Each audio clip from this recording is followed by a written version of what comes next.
नमस्कार दोस्तों, stock India YouTube channel आपका हार्दिक स्वागत करता है। आप देख रहे हैं स्टॉक इंडिया यूट्यूब चैनल। यदि आप पहली बार चैनल पेज को विजिट कर रहे हैं तो चैनल को सब्सक्राइब जरूर कर लें। सब्सक्राइब कर बेल आइकन को हिट कर लें और ऑल को जरूर सेलेक्ट कर लें ताकि नए वीडियो का नोटिफिकेशन आपको पहुंचता रहे। और मित्रों, आ गए सबसे पहले नॉर्मल स्क्रीन पर, और इस वीडियो में हम बात करेंगे 7 से 8 कंपनियों की आज स्टॉक एक्शन पर, साथ ही और Q4 के रिजल्ट्स की चर्चा इस वीडियो में करने वाले हैं। तो एंड तक जरूर बने रहिए। और साथ में ही स्टॉक से रिलेटेड बहुत ही महत्वपूर्ण न्यूज है वो इस वीडियो में कवर की गई है। तो वीडियो की शुरुआत कर लेते हैं। सबसे पहले कैस्ट्रॉल इंडस्ट्रीज, और आज कैस्ट्रॉल के इंडस्ट्रीज के Q4 के रिजल्ट बहुत ही बेहतरीन रिजल्ट देखने को मिले हैं, और इसके चलते आज स्टॉक्स में बड़ा एक्शन देखने को मिला है। रिजल्ट पर चले उससे पहले अपन सबसे पहले बात करेंगे डिविडेंड की। तो आज बोर्ड ऑफ डायरेक्टर की तरफ से कंपनी ने 8 रुपये का डिविडेंड के अनाउंसमेंट किया है, और डिविडेंड के बाद में अपन देखेंगे इसमें कंपनी का रेवेन्यू। और रिजल्ट पीडीएफ पर आ गए ये मार्च 23 का क्वार्टर, दिसंबर 22 और मार्च 22 का। तो सबसे पहले अपन बात करें कंपनी के रेवेन्यू फ्रॉम ऑपरेशंस की। तो रेवेन्यू फ्रॉम ऑपरेशंस इस क्वार्टर में 2274, पिछले में था 2055 और 1422। तो कुल मिलाकर देखें तो ये ईयर टू ईयर भी बढ़ा है, 1400 से बढ़कर के 2200 हो गया है, और क्वार्टरली भी करीबन इसमें जंप देखने को मिल रही है। ऑल ओवर देखें तो कंपनी की जो टोटल इनकम है वो भी बढ़ते हुए देखने को मिल रही है। पिछले जो बात करें तो मार्च 22 में 1427 था, 1427 से बढ़ करके 2316 हो गई है, और 2058 से बढ़ करके 2316 हो गई है। तो कुल मिलाकर के ईयर टू ईयर भी रेवेन्यू बढ़ा है या इनकम बढ़ी है, और क्वार्टर ऑन क्वार्टर भी इनकम बढ़ते हुए देखने को मिल रही है। तो अब टोटल जो इनकम है उसमें से अगर टोटल खर्चे अगर घटा देंगे तो अपने पास आएगा नेट प्रॉफिट। और बात करें उससे पहले टोटल खर्चे कंपनी के 1358 करोड़ 1358 लाख, पिछले क्वार्टर में 1234 और 839। तो खर्चे हैं वो ईयर टू ईयर भी बढ़े हैं और क्वार्टरली हल्के से बढ़ते हुए देखने को मिल रहे हैं। तो टोटल इनकम में से टोटल खर्चे घटा देंगे तो अपने पास आएगा प्रॉफिट। तो प्रॉफिट फॉर द पीरियड का कॉलम अपन देख लेते हैं इसमें, प्रॉफिट फॉर द पीरियड, और ये रहा कंपनी का प्रॉफिट फॉर द पीरियड। और प्रॉफिट फॉर द पीरियड रहा मार्च 23 के क्वार्टर में 733, पिछले क्वार्टर में था 617 और मार्च 22 में था 442। तो ये करीबन दोगुना से बढ़ रहा है, 442 से बढ़ करके तो हो गया 733, और 617 से बढ़ करके 733। यानी कंपनी का नेट जो प्रॉफिट है वो ईयर टू ईयर भी बढ़ा है और क्वार्टर ऑन क्वार्टर भी बढ़ते हुए देखने को मिला है। और अगर ईयर टू ईयर बात करें तो इसमें करीबन आपको 2 गुना से ज़्यादा की है वो इसमें इंक्रीज देखने को मिल रही है, 2 गुना से ज़्यादा बढ़ा है ईयर टू ईयर, और क्वार्टरली भी अच्छी खासी ग्रोथ देखने को मिल रही है। और इसी अनुपात में ईपीएस भी बढ़ा है, और ईपीएस है प्रेजेंट क्वार्टर में 6.19 है, पिछले क्वार्टर में 5.21 था, और उससे पहले मार्च 22 में 3.73। तो ये ईयर टू ईयर भी बढ़ा है ईपीएस, और क्वार्टरली भी बढ़ते हुए देखने को मिल रहा है। ऑल ओवर कैस्ट्रॉल के रिजल्ट है काफ़ी बेहतर रिजल्ट देखने को मिल रहे हैं।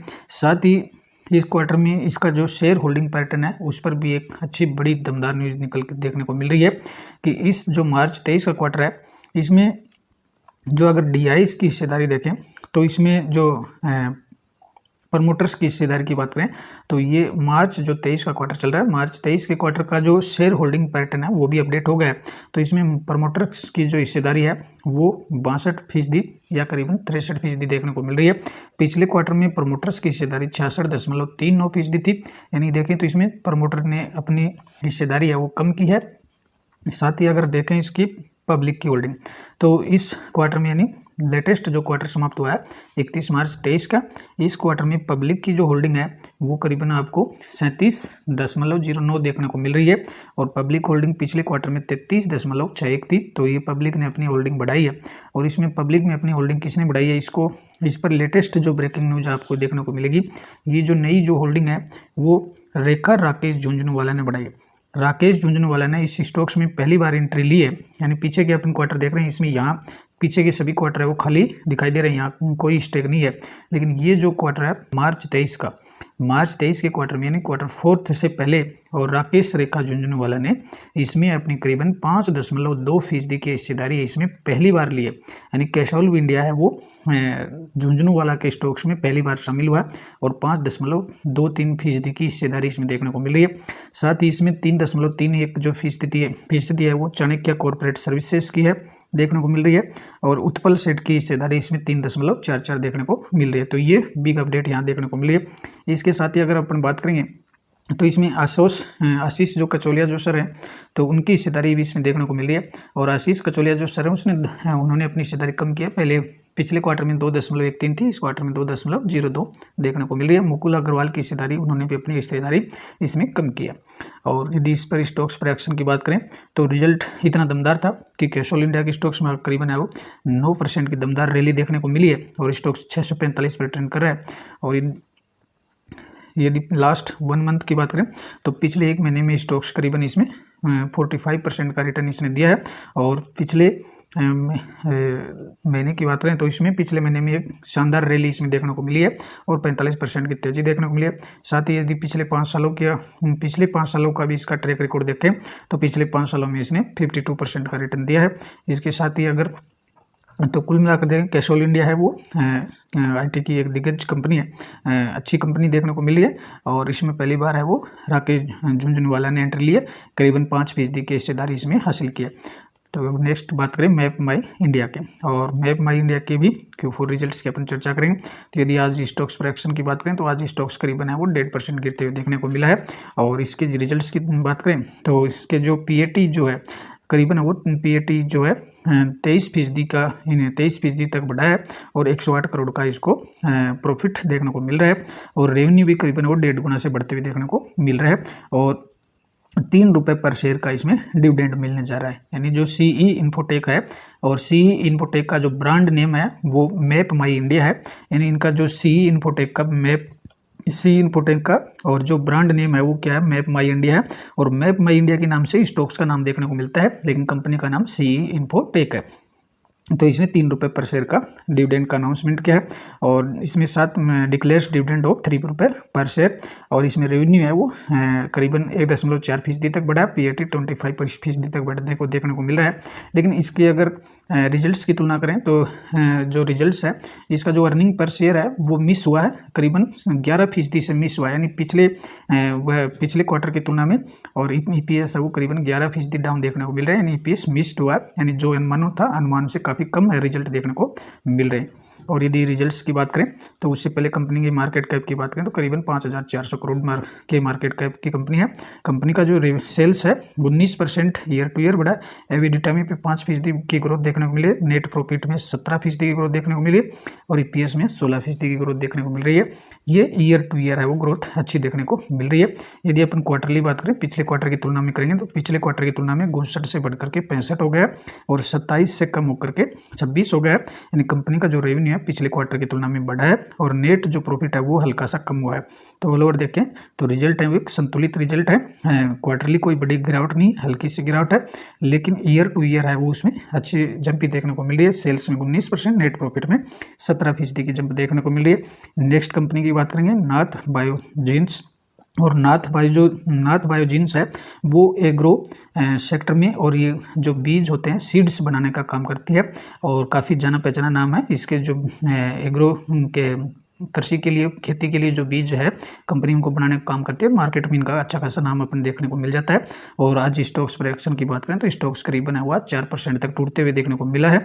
और इसके रिजल्ट्स की बात करें उससे पहले कंपनी का मार्केट कैप है वो मात्र 320 करोड़ का है, यानी कंपनी बहुत ही छोटी है। स्मॉल कैप से भी कम का देखने को मिल रहा है। कंपनी की सेल्स की बात करें तो सेल्स में 65% ईयर टू ईयर बढ़ा है, EBITDA में 119% की वृद्धि है, नेट प्रॉफिट 105 बढ़ा है, EPS भी 101% बढ़ते हुए देखने को मिल रहा है।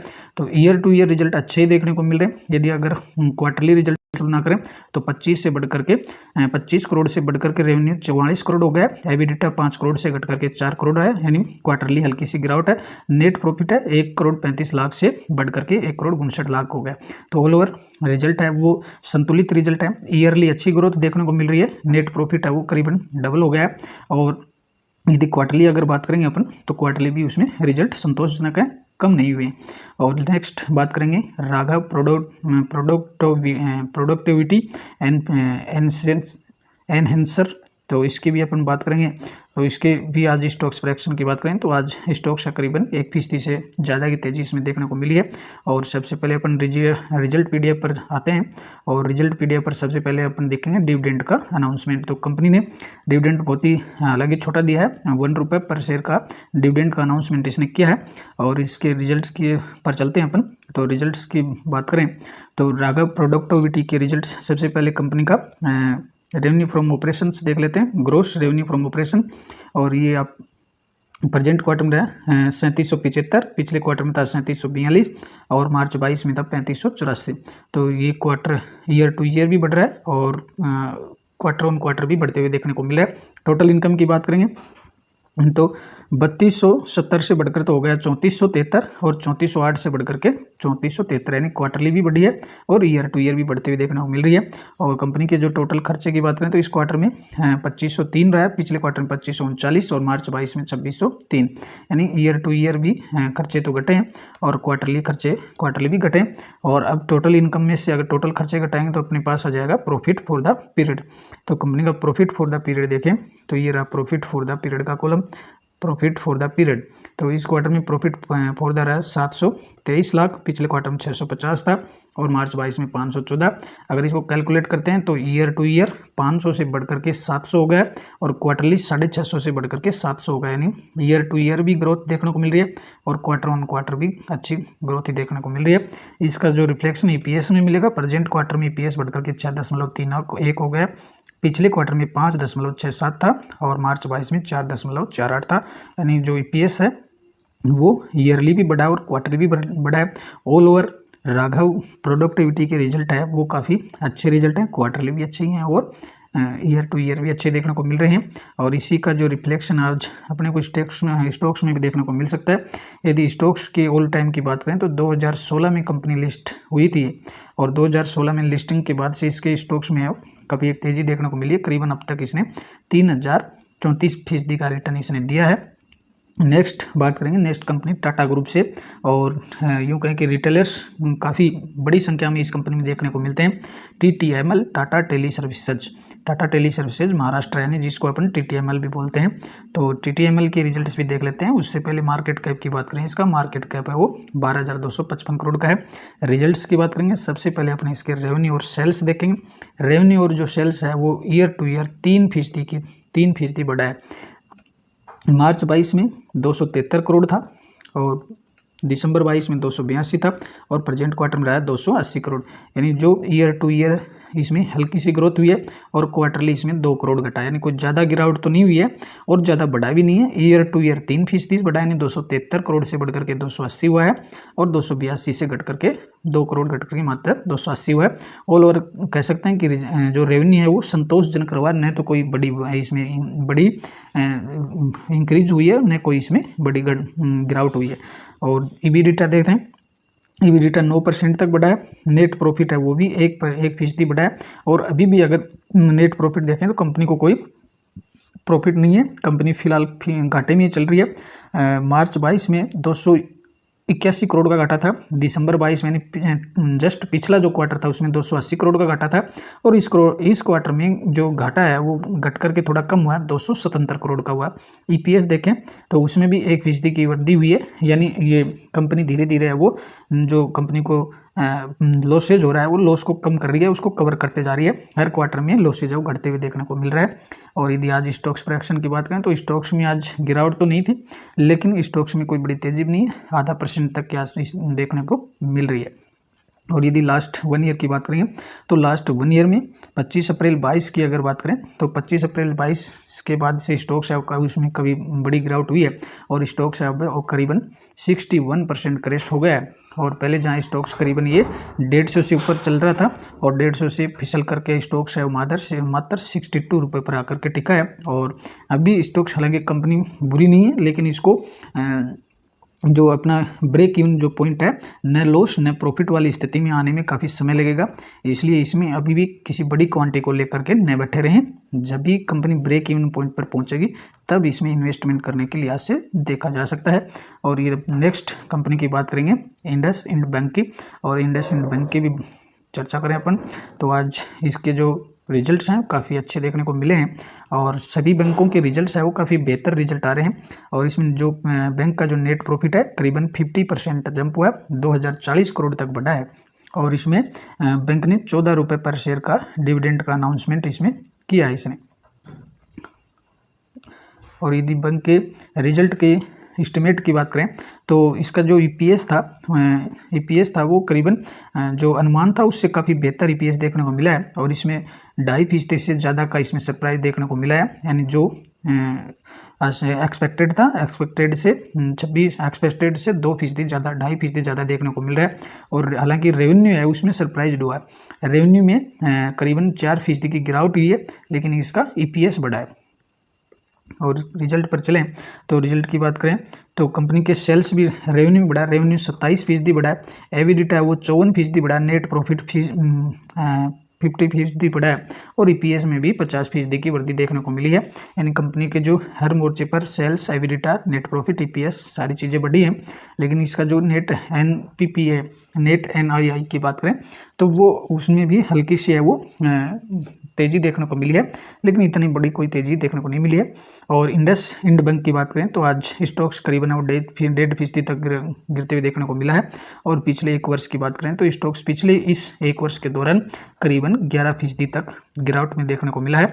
और लास्ट 5 ईयर की बात करें तो पिछले 5 सालों में इसमें किसी प्रकार का रिटर्न देखने को नहीं मिलेगा। स्टॉक्स पिछले 5 साल की तुलना में आज स्टॉक्स 42% डाउन में ही देखने को मिल रहा है। और नेक्स्ट कंपनी की बात करेंगे बैंक ऑफ महाराष्ट्र की। बैंक ऑफ महाराष्ट्र की बात कर लेते हैं तो इसके जो रेवेन्यू जो सेल्स रहे हैं वो 31% ईयर टू ईयर बढ़े। एबिडिटा की बात करें तो एबिडिटा 14% बढ़ा है। कंपनी का जो नेट प्रॉफिट है वो 136% तक बढ़ा है, ईपीएस भी 136% तक बढ़ा है। यानी बैंक के रिजल्ट है वो अच्छे देखने को मिल रहे हैं। सेल्स, एबिडिटा, नेट प्रॉफिट, ईपीएस चारों जो फैक्टर हैं उसमें अच्छी ग्रोथ भी है। और यदि क्वार्टरली भी अगर बात करेंगे तो 4100 करोड़ से बढ़कर के 4400 से 4500 करोड़ हो गया। और हालांकि ईबिडिटा घटा है, क्वार्टरली ईबिडिटा 2500 था पहले पिछले क्वार्टर में, इस क्वार्टर में 2400 देखने को मिल रहा है, 100 करोड़ घटा है। और नेट प्रॉफिट है पिछले क्वार्टर में 777 था, इस क्वार्टर में 841 है, बढ़ते हुए देखने को मिल रहा है। और यदि बैंक के आज स्टॉक्स पर की बात करें तो रिजल्ट अच्छे थे, और इस बूते आज स्टॉक्स करीबन 9% चढ़ गया, 9% की दमदार रैली देखने को मिली आज।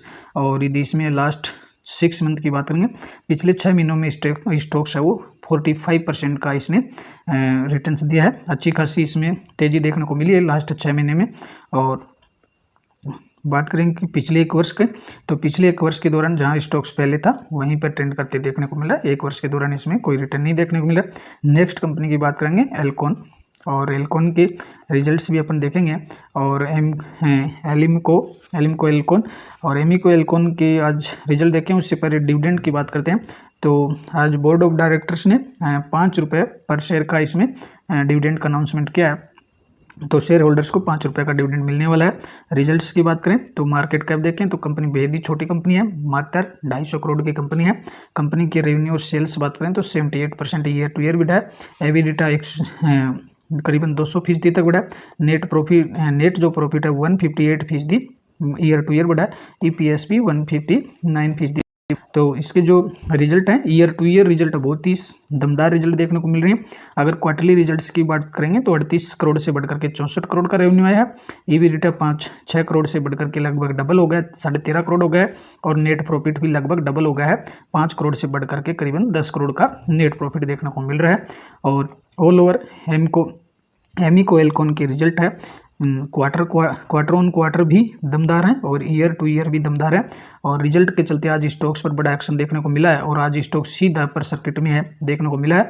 और 20% का अपर सर्किट लगा है आज, इसमें 20% का अपर सर्किट देखने को मिला है। रिजल्ट बहुत ही दमदार देखने को मिले इसके।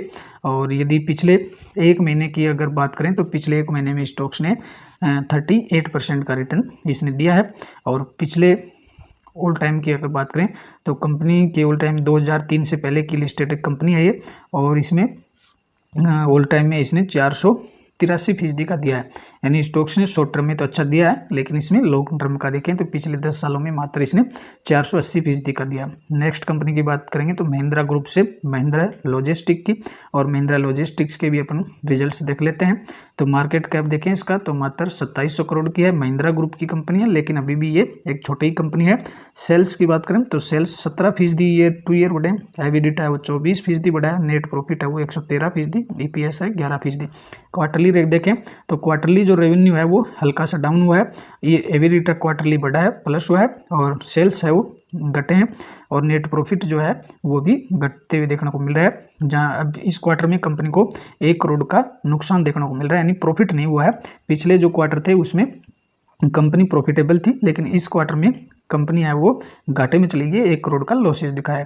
ऑल ओवर देखें तो महिंद्रा लॉजिस्टिक्स के रिजल्ट है वो संतोषजनक नहीं है, और स्टॉक्स पर आज एक्शन की बात करें तो इसी वजह से स्टॉक्स आज हल्का सा टूटते हुए देखने को मिला है। और यदि लास्ट 6 मंथ की बात करेंगे तो पिछले 6 महीने में भी स्टॉक्स है वो 31% तक क्रेश होते हुए देखने को मिला है। आप ग्राफ में भी इसका साफ संकेत देखेंगे, जहाँ पहले स्टॉक्स 550 के आसपास चल रहा था, और 550 से टूट करके स्टॉक्स मात्र है वो 376 के आसपास चल रहा है। तो इसमें करीबन 30 से 35% की गिरावट देखने को मिली है। और लास्ट 5 ईयर की बात करेंगे तो पिछले 5 सालों में भी स्टॉक्स है, पिछले 5 सालों में स्टॉक्स में बड़ी बड़ी गिरावटें देखने को मिली। हालांकि एक ये सर्पली तेजी भी आई थी, लेकिन इसमें बहुत ही वॉलेटिलिटी देखने को मिल रही है। कितना कटापटा ग्राफ है इसका, तो वॉलेटिलिटी बहुत ही ज़्यादा है। तो बहुत ही यूँ कहें कि ये माइक्रो कैप कंपनी है, तो इस तरह कंपनियों में ऐसा ही हाल देखने को मिलता है। नेक्स्ट रिजल्ट बात करें तो महाराष्ट्र स्कूटर्स का मार्केट कैप 5200 करोड़ का है, और रिजल्ट है वो आज बड़े बेकार देखने को मिल रहे हैं। जो सेल्स है वो 11% डाउन है, एबिडिटा 35% डाउन हुआ, नेट प्रॉफिट है 48% डाउन हुआ। यानी इसका रेवेन्यू है वो रेवेन्यू भी डाउन ही हुआ है, पिछले क्वार्टर की तुलना में 7 करोड़ से रेवेन्यू बढ़ा है, 7 करोड़ से बढ़कर के 9 करोड़। एबिडिटा है वो डाउन हुआ, नेट प्रॉफिट है वो भी डाउन होते हुए देखने को मिल रहा है। ऑल ओवर महाराष्ट्र जो स्कूटर है उसके रिजल्ट है वो संतोषजनक देखने को नहीं मिल रहे। स्टॉक्स पर एक्शन की बात करें तो आज स्टॉक्स है वो टूटा तो नहीं है, लेकिन तेजी भी हल्की सी है, 0.5% की तेजी देखने को मिल रही है। और पिछले 5 सालों का रिकॉर्ड देखेंगे कंपनी का तो पिछले 5 सालों में 88% का इसने रिटर्न दिया है। और नेक्स्ट कंपनी की बात करेंगे तो टीएमबी बैंक की बात करेंगे, तमिलनाडु मर्चेंटाइल बैंक की, और तमिलनाडु मर्चेंटाइल बैंक है उसके सेल्स में 8% की वृद्धि हुई है, एबिडिटा 25% बढ़ा, नेट प्रॉफिट 12% बढ़ा। ऑल ओवर बैंक के रिजल्ट है वो अच्छे ही देखने को मिल रहे हैं। और साथ ही में अगर इसके बैंक के अगर ग्रोस एनपीए की देखें तो बैंक का जो ग्रोस एनपीए है वो भी घटते हुए देखने को मिल रहा है, जहाँ पिछले क्वार्टर में 1.7 का था और इस क्वार्टर में 1.39 का ग्रोस एनपीए। नेट एनपीए भी घटा है कंपनी का, पिछले क्वार्टर में 0.75 का था, इस क्वार्टर में 0.6 का है, यानी एनपीए भी कंपनी का कम होते हुए देखने को मिला है। कंपनी के नेट प्रॉफिट बात करें तो नेट प्रॉफिट है वो क्वार्टर ऑन क्वार्टर 9% डाउन हुआ है, लेकिन ईयर टू ईयर 11% बढ़ा है। और एनआईआई की बात करेंगे, कंपनी का नेट इंटरेस्ट इनकम, तो एनआईआई की बात करें तो इसमें ईयर टू ईयर है वो 8% की वृद्धि देखने को मिल रही है, और एनआईआई क्वार्टरली है वो 1.5% की गिरावट देखने को मिल रही है। ऑल ओवर देखें तो बैंक के जो रिजल्ट है मिले जुले से देखने को मिल रहे हैं, नहीं कोई बड़ी जंप है ना कोई बड़ी गिरावट देखने को मिल रही है। नेक्स्ट कंपनी की बात करेंगे एमबी एग्रो प्रोडक्ट की। एमबी जो एग्रो प्रोडक्ट है मार्केट का भी इसका 2500 करोड़ का है। कंपनी की सेल्स की बात करें तो सेल्स रेवेन्यू है 60% तक बढ़ा, एबिडिटा 32% तक बढ़ा, नेट प्रॉफिट है 47% तक बढ़ा, ईपीएस है वो 47% तक बढ़ते हुए देखने को मिल रहा है। All over MB agro food के रिजल्ट है ईयर टू ईयर रिजल्ट अच्छे देखने को मिल रहे हैं। हालांकि क्वार्टरली रिजल्ट भी कोई बड़ी गिरावट नहीं है, क्वार्टरली जो रिजल्ट है इसमें रेवेन्यू क्वार्टरली घटा है, लेकिन नेट जो प्रॉफिट है वो भी घटते हुए देखने को मिल रहा है। क्वार्टरली रिजल्ट है वो डाउन देखने को मिल रहे हैं, लेकिन ईयर टू ईयर रिजल्ट है वो पॉजिटिव रिजल्ट देखने को मिल रहे हैं। और नेक्स्ट बात करेंगे इस पर स्टॉक्स पर एक्शन की, तो मध्य भारत एग्रो प्रोडक्ट जिसको MBAPL बोलते हैं, तो आज स्टॉक्स पर करीबन 2.5% की तेजी है वो देखने को मिली है। और यदि लास्ट कंपनी के ऑल टाइम रिकॉर्ड की बात करें तो कंपनी का ऑल टाइम रिकॉर्ड है अच्छा ही देखने को मिल रहा है, करीबन वो 3700-3800% का रिटर्न इसने दिया है। कंपनी है वो 2016 में लिस्ट हुई थी, लेकिन 2016 से और लेकर के अगर 22 तक का रिकॉर्ड देखते हैं तो 2016 से लेकर के 22 तक स्टॉक्स में कोई भी एक्शन नहीं था, और ये 23 के बाद में स्टॉक्स में एक बड़ी तेजी देखने को मिली है। ये जो जितना भी रिटर्न बढ़ा है इन वर्षों के दौरान बढ़ा है, इन 1 वर्ष के दौरान देखने को मिलता है। पिछले पिछले 6 सालों का रिकॉर्ड देखें तो इसमें कोई बड़ी तेज़ी देखने को नहीं मिल रही है। तो मित्रों ये थे 8 से 10 कंपनियों के रिजल्ट्स और जिनके चर्चा अपन ने कर लिया। आशा करते हैं वीडियो आपको हेल्पफुल लगा होगा। तो वीडियो को लाइक और शेयर जरूर कीजिएगा और यदि आप पहली बार चैनल पेज को विजिट कर रहे हैं तो चैनल को सब्सक्राइब जरूर कर लीजिएगा। अगले वीडियो में फिर मिलते हैं, तब तक के लिए नमस्कार।